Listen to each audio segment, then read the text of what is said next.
So a little bit of a Grainchek update.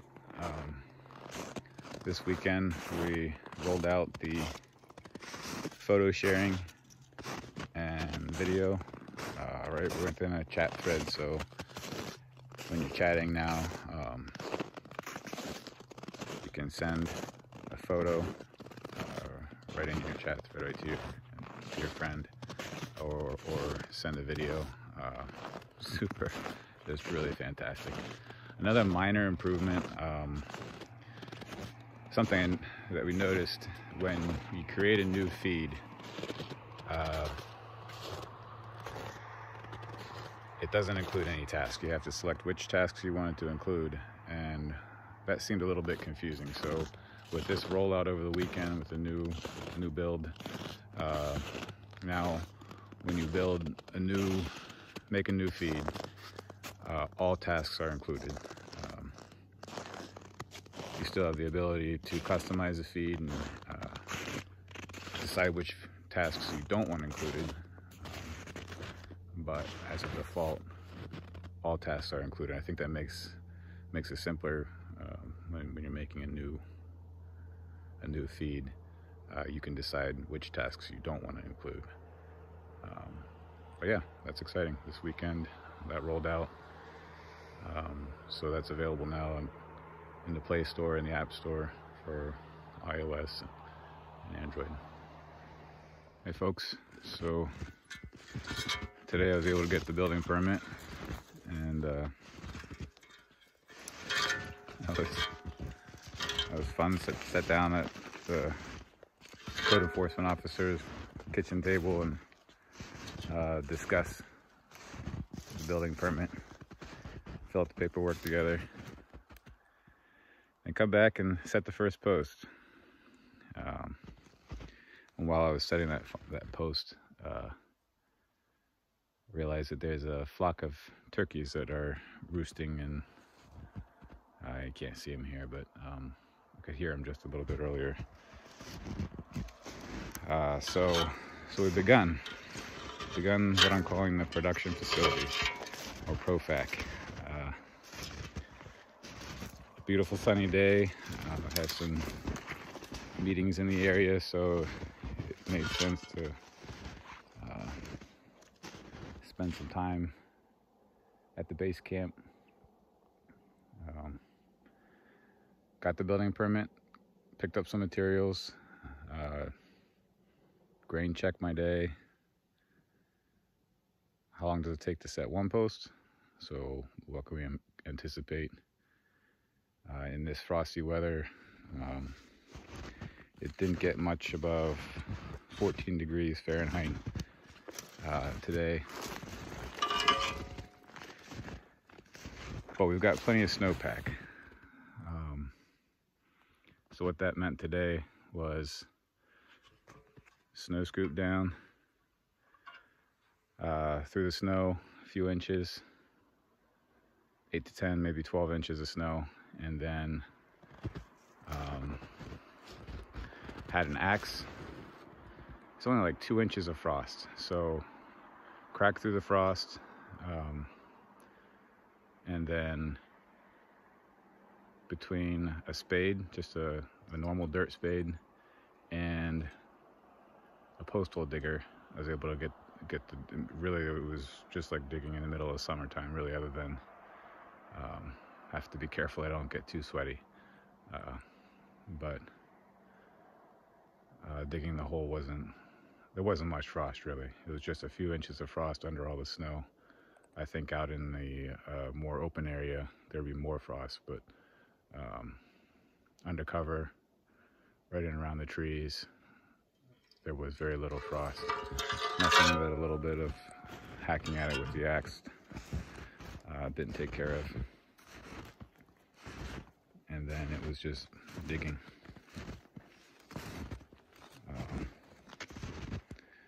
Yeah, so on to the next adventure. We've got a building permit. That's exciting.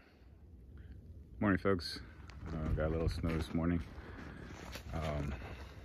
So I've Grainchecked the start of my day, and see if we can see the laser out there. We've done some layout. There should be a green laser that we're gonna, out there in the woods, that's creating the corner of the building right there by the pressure treated post. There we can see it.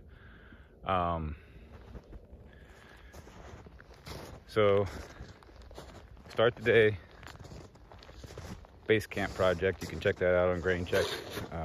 Made that a public feed so you can follow along progress. You can kind of get an idea of the goal would be so that users can get an idea of how to use Grainchek. That's why I made the base camp project a public feed. So I start the day by going into the base camp project and pressing the start button. That creates a timestamp that says time tracking for this project now begins. Come out, set up the laser, and I take a picture of the laser all set up. That's all being tracked toward the project. It's an event, you might call it,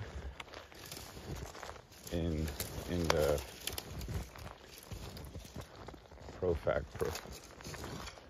production facility project. It becomes an event. So we got the laser set up. I measured over. The laser gives me a 90-degree. It's just an amazing tool. So it gives me a 90-degree from that post, which I've established as the corner of the project.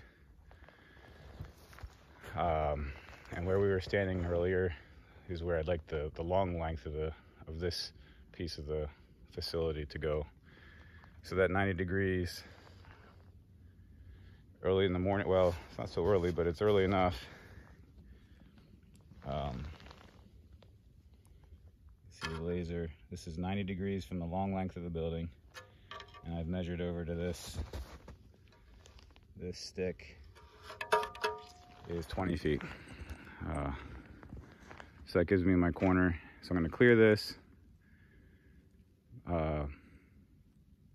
dig, get through the frost, dig, and set the post, and then I'll track another event to the Profac project in Grainchek, and that becomes the next event. That has a timestamp, and Grainchek will calculate the amount of time between that event and the previous event, and that becomes the duration or how long it took to do that next task.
So as we start to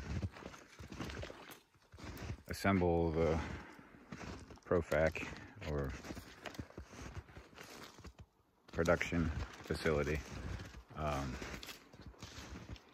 going to start looking around locally, what's locally available. Like this morning, the local lumber that was available, or let me back up to yesterday.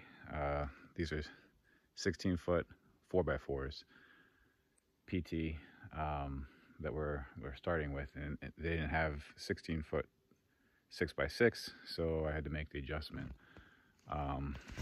So locally available as we go from nothing to something. And so we're going to take a look at some spruce trees that are close to the building. These aren't particularly in the way. Some of the ones that we're looking at are right in the right of way of the electrical service. So that makes them valuable for other reasons. These are close to where we need them. But I wanted to have just a little dialogue about that spruce tree. We're about 10 miles away from where Thoreau, on one of his trips to Maine, where he paddled down the East Branch of the Penobscot, and he wrestled with what is the purpose? What's the ultimate purpose of the tree? Is it to be cut and shaped by carpenters? Is that the ultimate purpose? And he looks at this tree. These are amazing trees. How can we say that we have some ultimate purpose that's better than all the beauty and function? It's a functional asset, right where it stands, just the way it is. It's a beautiful thing. So I wrestle with that. I don't, and I think Thoreau did also. Because a few paragraphs later, he's describing part of his purpose. I had the opportunity, because I had COVID over Christmas, to read or to finish The Maine Woods by Thoreau. And a few paragraphs later, he explains that one of the purposes of his trip to Maine is to find the origin of the pine that was used in his own home back in Massachusetts. So I think he wrestled. I imagine that he wrestled with the two sides of the coin. These trees. It's a beautiful tree. My purpose is to put them, though, on top of these two posts, and for a building that will serve its own purpose. So at least we don't do it lightly. We consider. It's a beautiful tree right where it stands, and we can appreciate that, and then also at the same time appreciate craftsmanship and the joy of making something out of. It's not nothing. It is something. It's something. It's something to look at. But creating something out of nothing is really where we're gonna stick with those terms for now. So as we creep up on this beautiful spruce tree, as we begin to repurpose it, or put together our strategy anyway. You can see the pod there in the background. A little Grainchek update or perspective. We're building an apparatus, for lack of a better, maybe a sled. And so on a project where we're building something for the purpose of doing other work, I might track that time separately. So this would be a good example of all work related to building this contraption that's gonna take this piece of tree and set it on those posts. That time would in this case likely be tracked separately as staging or as site prep, something along those lines. And so this is an example of when a unique task might be set up in Grainchek to track the time spent just on building this. And again, this is another good example of how you can follow the work going on here at the base camp in the public feed in Grainchek that I've made available. There's a tree here, it's still here. We're getting closer though, getting up close to it. I'm starting to get a view of, we're still not quite at the height of the posts, but start to get an idea what the space is going to look like from the roof deck.